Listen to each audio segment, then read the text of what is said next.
Hello बच्चों, स्वागत है आपका एफटी की स्टडी चैनल पे। हम क्लास 12 का चैप्टर नंबर 2 कर रहे थे, राजा, किसान और नगर। मैं आज आपको इसी चैप्टर का पार्ट 3 लेकर आया हूँ। पार्ट 1 और पार्ट 2 मैंने डाल दिए हैं। मैं इस चैप्टर को आपको थोड़े थोड़े टॉपिक के साथ आपको करा रहा हूँ ताकि आपको ईज़िली क्लियर हो सके। एक साथ इसलिए नहीं कराया ताकि आप किसी भी टॉपिक्स में कोई कन्फ्यूज़न ना हो। तो हम थर्ड पार्ट में हम जो पढ़ेंगे अब राजा धर्म की नवीन सिद्धांत। आज का टॉपिक हमारा ये है, ठीक है। तो सबसे पहले जो टॉपिक आता है इसका, दक्षिण के राजा और सरदार। सबसे पहले हम जानते हैं कि इस बॉक्स को देख लेते हैं कि सरदार कौन है, कौन होते थे और सरदारी क्या है, ठीक है। तो सरदार एक शक्तिशाली व्यक्ति होता था जिसका पद वंशानुगत भी हो सकता है और नहीं भी, मतलब पीढ़ी दर पीढ़ी इसका पद हो सकता है। उसके समर्थक उसके खानदान के लोग होते थे जो उसको सपोर्ट करते थे। तो कौन सपोर्ट करते थे? उसके फैमिली के रिलेटिव जितने भी होते थे। सरदार के कार्यों में विशेष अनुष्ठान का संचालन का काम होता था।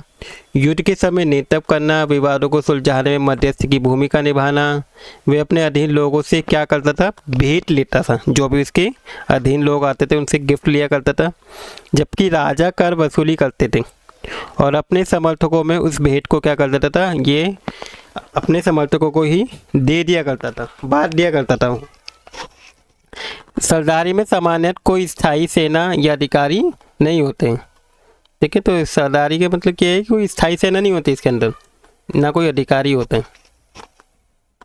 तो उपमहाद्वीप के दक्कन और दक्षिण के क्षेत्र में स्थित तमिलकम यानी कि तमिलनाडु के नाम से और आंध्र प्रदेश और केरल के कुछ हिस्से आते हैं जिसको तमिलकल बोलते हैं। इसमें स्थित कुछ सरदारियों का उदय हुआ। अब वो कौन कौन सी सरदारी हैं? पहली है चोल, ठीक है, दूसरी है चैर और तीसरी है पांडे। इन तीन सरदारियों को क्या हुआ? उदय हुआ और ये राज्य बहुत ही समृद्ध और स्थायी सिद्ध भी हुए। जो राज्य थे तमिलनाडु, आंध्र प्रदेश और केरल। हमें इन राज्यों के बारे में विभिन्न प्रकार के स्रोतों से जानकारी मिलती है। जैसे उदाहरण के तौर पे एक प्राचीन तमिल संगम ग्रंथ से हम कुछ कविताएं हैं, ऐसी कविताएं जो सरदारों के बारे में हमें विवरण देती हैं कि उन्होंने अपने स्रोतों का संकलन और वितरण किस प्रकार से किया है। कई सरदार और राजा लंबी दूरी के व्यापार द्वारा क्या करते थे? राजस्व को जुटाते थे, ठीक है। कुछ सरदार का काम होता था राजस्व को इकट्ठा करना। इनमें मध्य और पश्चिम भारत के क्षेत्रों पर शासन करने वाले सातवाहन शासक आते थे और उपमहाद्वीप के पश्चिमोत्तर और पश्चिम में शासन करने वाले मध्य एशिया के मूल शासक इसके अंदर शामिल थे, जो क्या करते थे? राजस्व को जुटाते थे। उनके सामाजिक उद्गम के बारे में अधिक जानकारी तो नहीं मिली है, लेकिन जैसा कि सतवाहन शासक के बारे में हम आगे जो चैप्टर आएगा उसमें पढ़ेंगे। एक बार सत्ता में आने के बाद उन्होंने ऊंचे सामाजिक स्तर का दावा कई प्रकार से किया था। इसके बाद सरदार सरदारी के बाद जो आपका टॉपिक आता है दैविक राजा। राजा के लिए उच्च स्थिति प्राप्त करने का एक साधन क्या था? देवी देवताओं के साथ जुड़ना। कुछ राजा तो क्या करते थे? अपने आप को देवी देवता समझते थे। मध्य एशिया से लेकर पश्चिम तक भारत का शासन करने वाले जितने भी कुषाण शासक थे वो इस उपाय का सबसे अच्छा उदाहरण प्रस्तुत किया उन्होंने। कुषाण इतिहास की रचना अभिलेख और साहित्य परंपरा के माध्यम से की गई है। जिस प्रकार की राजधर्म को कुषाण शासकों ने प्रस्तुत करने की इच्छा की उसका सर्वोत्तम प्रमाण उनके सिक्कों से मिलता है और उनकी मूर्तियों से मिलता है। उत्तर प्रदेश में मथुरा के पास माट की एक देवी स्थान पर कुषाण शासकों की बड़ी बड़ी क्या मिली है, मूर्तियां लगाई गई थी। कहाँ पे? उत्तर प्रदेश के मथुरा के पास।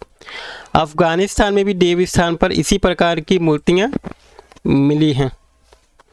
कुछ इतिहासकार का मानना है कि इन मूर्तियों के जरिए कुषाण राजा जो थे वो अपने आप को भगवान प्रस्तुत करना चाहते थे। कई कुषाण शासकों ने अपने नाम के आगे इसी चीज को देखते हुए देवपुत्र लगाना भी शुरू कर दिया। संभवतः वे उन चीनी शासकों से प्रेरित हुए होंगे जो अपने आप को स्वर्गपुत्र कहते थे। उनको देखते हुए इन्होंने अपने नाम के आगे भी क्या लगाया होगा, देवपुत्र लगाया हुआ, ऐसा अंदाजा लगाया जाता है। 4वीं शताब्दी ईसा पूर्व में गुप्त साम्राज्य सहित कई बड़े साम्राज्यों के ऐसे साक्ष्य मिलते हैं। इनमें से कई साम्राज्य सामंतों पर भी निर्भर थे। अपना निर्वाह क्या करते थे, स्थानीय संसाधनों द्वारा करते थे वो लोग, जिसमें भूमि पर नियंत्रण भी शामिल था। वे शासकों का आदर भी करते थे और उनकी सैनिक सहायता भी उनको देते थे। जो सामंत शक्तिशाली होते थे वे राजा भी बन जाते थे कभी कभी, और जो राजा दुर्बल होते थे वे शासकों के अधीन काम करते थे। गुप्त शासक का इतिहास, जो गुप्त साम्राज्य था उनके शासकों का इतिहास साहित्य, सिक्कों और अभिलेखों की सहायता से लिखा गया है। साथ ही कवियों द्वारा अपने राजा और स्वामी की प्रशंसा में कुछ प्रशस्तियां भी लिखी गई हैं। यद्यपि इतिहासकार इन रचनाओं के आधार पर ऐतिहासिक तथ्य निकालने का प्राय प्रयास करते रहते हैं। ठीक है, और जैसे एक कुषाण सिक्का है तो सिक्के के आगे के पृष्ठ पर क्या लिखा रहता था, कनिष्क, और दूसरे साइड में देवता। लेकिन उनके जो रचयिता थे विवरण की उपेक्षा अन्य काव्यात्मक ग्रंथ मानते थे। विवरण की जगह काव्य जो होते थे कविता के रूप में, उन ग्रंथ को ज़्यादा मानते थे वो लोग। उदाहरण के तौर पे जैसे इलाहाबाद स्तंभ अभिलेख के नाम से प्रसिद्ध प्रयाग प्रशस्ति, एक ये क्या है, अभिलेख है। प्रयाग प्रशस्ति की रचना हरिशेष, जो स्वयं गुप्त सम्राटों के संभवतः सबसे शक्तिशाली सम्राट समुद्रगुप्त के राज कवि थे। ये कौन? हरिशेन। उन्होंने संस्कृत में इसकी रचना की थी, इस अभिलेख की, जिसका नाम क्या है, प्रयाग प्रशस्ति है। ठीक है, देखिए यहाँ पे जो मूर्ति मैंने बताई वो इस तरह से मूर्ति मिली थी किस आदि इतिहासकारों को। इसके बाद हमारा अगला टॉपिक आता है बदलता हुआ देहात। इसके अंदर हमारा टॉपिक है जनता में राजा की छवि।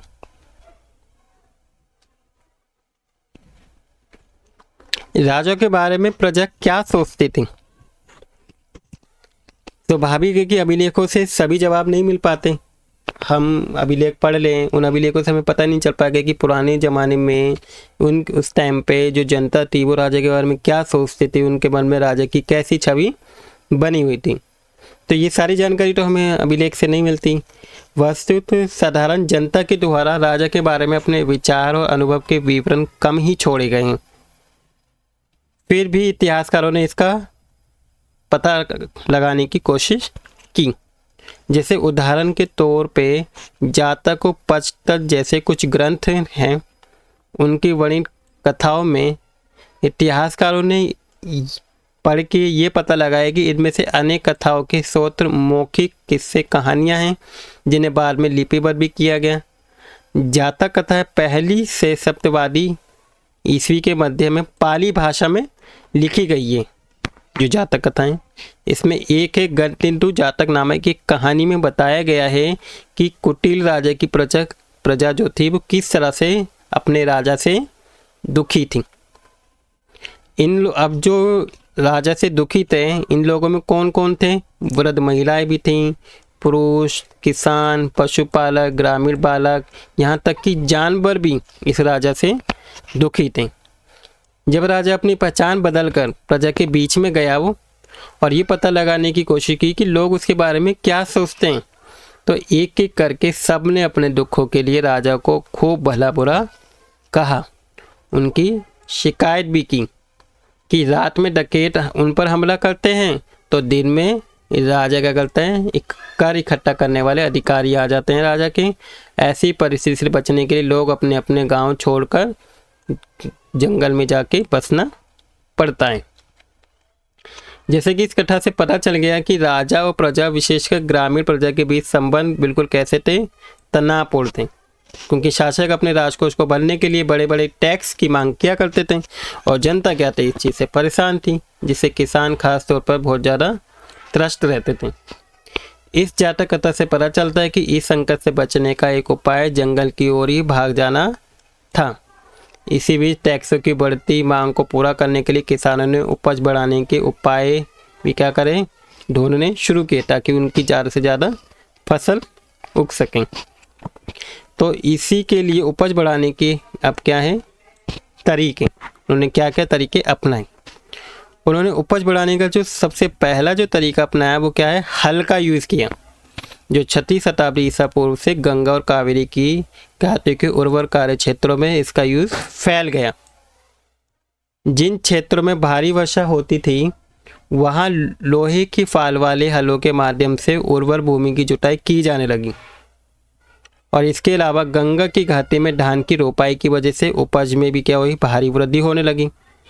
हालांकि किसान को इसके लिए कमर तोड़ खूब मेहनत करनी पड़ती थी। लोहे की फाल वाले हल की वजह से फसलों की उपज क्या होने लगी थी, बढ़ने लगी। लेकिन ऐसे हलों का उपयोग उपमहाद्वीप के कुछ ही हिस्सों में होता था, सीमित था। जैसे पंजाब, राजस्थान जैसी अर्धशुष्क जमीन वाले क्षेत्रों में लोहे के फाल वाले हल का प्रयोग 20वीं सदी में शुरू हुआ था, जो किसान उपमहाद्वीप के पूर्वोत्तर और मध्य पर्वतीय क्षेत्रों में रहते थे।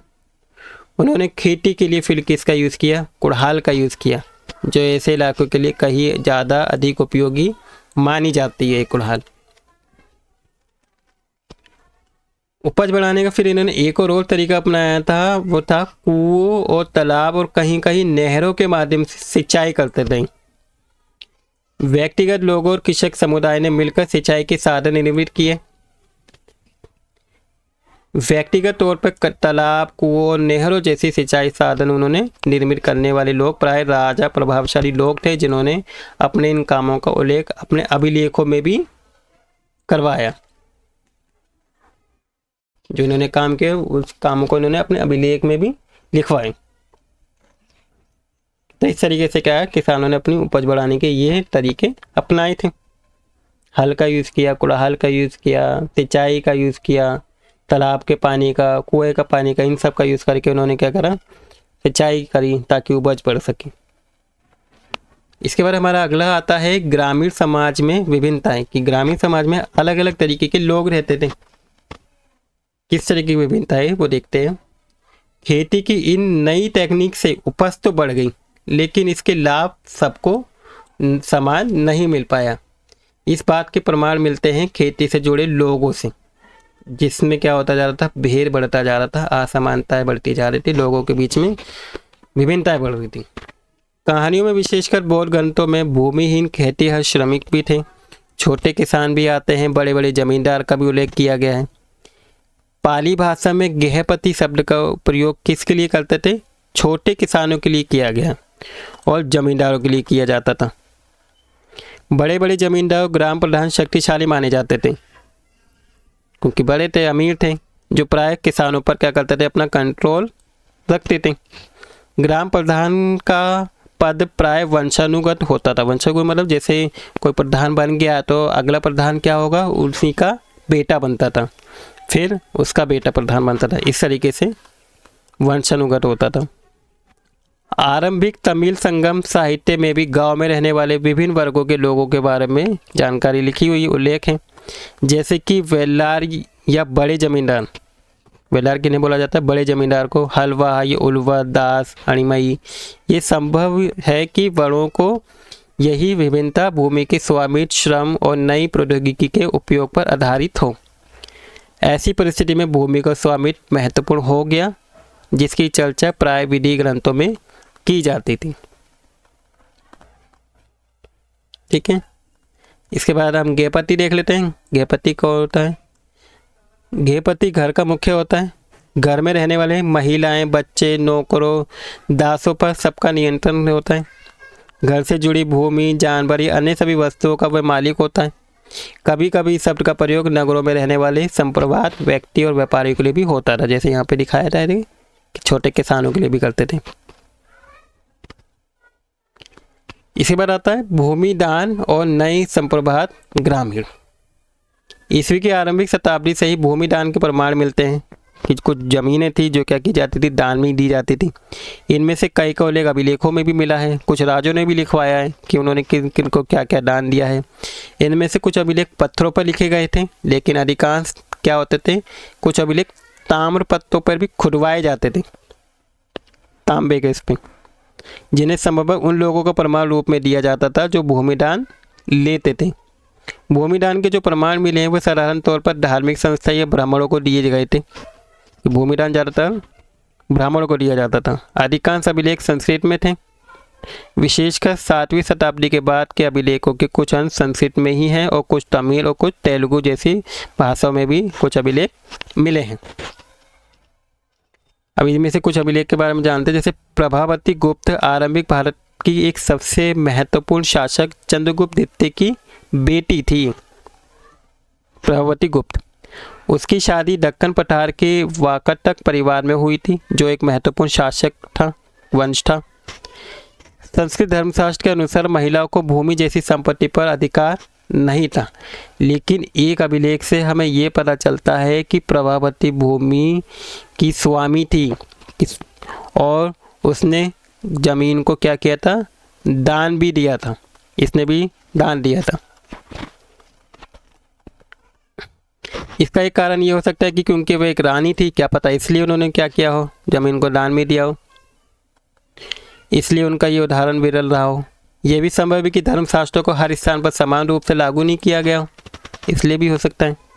अभिलेख से हमें ग्रामीण प्रजा का भी पता चलता है कि गांव की प्रजा कैसी थी।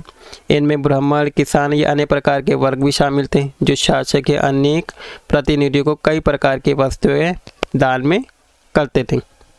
अभिलेख के अनुसार इन लोगों को गांव के नए प्रधान की आज्ञा का पालन भी करना पड़ता था, जो नया प्रधान आता था, और संभवतः अपने भुगतान उसे ही देने पड़ते थे, उसी प्रधान को। इस प्रकार भूमिदान अभिलेख देश के कई हिस्सों में प्राप्त हुए। क्षेत्र में दान में दी गई भूमि को माप में अंतर है, जैसे कहीं कहीं छोटे टुकड़े दिए जाते तो कहीं कहीं बड़े बड़े क्षेत्र को दान में दिया जाता था। साथ ही भूमिदान में दान प्राप्त करने वाले लोगों के अधिकार से भी क्षेत्रीय परिवर्तन देखने को मिलता है। इतिहासकारों में भूमिदान का प्रभाव एक गर्म विवाद का विषय भी बन गया था। कुछ इतिहासकार का मानना था कि भूमिदान शासक वंश द्वारा कृषि को नए क्षेत्रों में प्रोत्साहन करने की रणनीति थी, कि अगर मान लो कृषि क्षेत्र में कोई अच्छा फसल कर रहा है तो उसको प्रोत्साहित करने के लिए क्या करते थे, राजा शासक क्या करते थे, भूमि को दान किया करते थे। कुछ इतिहासकार का कहना है कि भूमि दान से दुर्बल होते राजनीतिक प्रभु का संकेत मिलता है, अर्थात राजा का शासन सामंतों पर दुर्बल होने लगा था। इस वजह से उन्होंने क्या करा, भूमि दान किया और अपने भूमि दान करके अपने लिए समर्थक जुटाए। दूसरा ये था, उनका ये भी मानना है कि राजा स्वयं को उत्कृष्ट स्तर के मानव के रूप में दिखाने के लिए, कि अच्छा व्यक्ति दिखाने के लिए भी क्या करते थे, उनका नियंत्रण ढीला होता जा रहा था, इसलिए वो अपनी शक्ति का आडंबर वस्तु प्रस्तुत करना चाहते थे। इस तरह से क्या करा, उन्होंने भूमिदान किया हो। भूमिदान के प्रचलन से राज्य तथा किसानों के बीच संबंध की झांकी मिलती है, लेकिन कुछ लोग ऐसे भी थे जिन पर अधिकारियों या सामंतों का नियंत्रण बिल्कुल भी नहीं था, जैसे पशुपालक, संग्राहक, शिकारी, मछुआरे, शिल्पकार, जो घुमक्कड़ होते हैं, एक स्थान से दूसरे स्थान पर जो घूमते हैं, और जगह जगह घूमकर खेती करने वाले लोग। सामान्य ऐसे लोग अपने जीवन और आदान प्रदान के विवरण नहीं रखते थे। ठीक है, तो ये टॉपिक पूरा हो गया है। अब हम ये देख लेते हैं कि प्रभावती गुप्त और डंगुन गांव के बारे में थोड़ा जान लेते हैं। प्रभावती गुप्त ने अपने अभिलेख में कुछ बातें कही हैं, जैसे उन्होंने बोला है कि प्रभावती ग्राम कटुबनी गांव के गृहस्थ कृषक किसान हैं। ब्राह्मण और डंगुन गांव के अन्य वासियों को आदेश देती है। प्रभावती गुप्त, आपको ज्ञात हो कि कार्तिक शुक्ल पक्ष को द्वादशी तिथि को धार्मिक पुण्य प्राप्ति के लिए इस ग्राम को जल अर्पण के साथ आचार्य चौलोन स्वामी को दान किया गया है। आपको इनके सभी आदेशों को क्या करना चाहिए, पालन करना चाहिए। एक अग्रहर के लिए उपयुक्त निम्नलिखित रियायतों का निर्देश भी देती हूँ। इस गांव में पुलिस या सैनिक प्रवेश नहीं करेंगे, ये उन्होंने ऑर्डर दिया। दौरे पर आने वाले शासकीय अधिकारियों को ये गांव घास देने और आसन में प्रयुक्त होने वाले जानवरों की खाल और कोयला देने के दायित्व से करेंगे मुक्त रहेंगे, वो उनको ये सारी चीज़ें नहीं देंगी। साथ ही वे मंदिर खरीदने और नमक हेतु खुदाई करने के राशि अधिकार को क्रियान्वित किए जाने से मुक्त करती है और इस गांव को खनिज पदार्थ और खाली वृक्ष के उत्पाद से में भी क्या करती है, छूट देती है। फूल और दूध देने से भी छूट है कि कोई भी राजा है अगर उनको कोई दूध देने की भी जरूरत नहीं है। इस गांव का दान इसके भीतर की संपत्ति और बड़े छोटे सभी कर सहित किया गया है। इस राजडीएस को जो यह 13वें राज्य वर्ष में लिखा गया है और इसे चक्रदास ने उत्कीर्ण करवाया गया, ये ठीक है। तो ये था पार्ट 3, तो मैंने आपको यहाँ तक करा दिया है। इसके आगे का जो टॉपिक है वो मैं आपको अपनी आने वाली वीडियो में कराऊंगा पार्ट 4 में। आई होप आपको आज के कराए हुए सारे टॉपिक अच्छे से समझ में आए होंगे। मैं इसलिए आपको थोड़े थोड़े टॉपिक करा रहा हूँ ताकि आपको अच्छे से डिटेल से समझ में आ सकें। तो आई होप आपको समझ में आ गई होंगी और आपको वीडियो भी अच्छी लगी होगी। अगर आपको वीडियो अच्छी लगी तो प्लीज़ वीडियो को लाइक कर दीजिएगा। आपके वीडियो लाइक करने से एक मोटिवेशन मिलता है और आपके लिए ऐसे अच्छे कंटेंट लाने का और मन करता है। और अगर आप इस चैनल पर नए हैं तो प्लीज़ चैनल को सब्सक्राइब भी कर दीजिएगा। Thank you for watching video.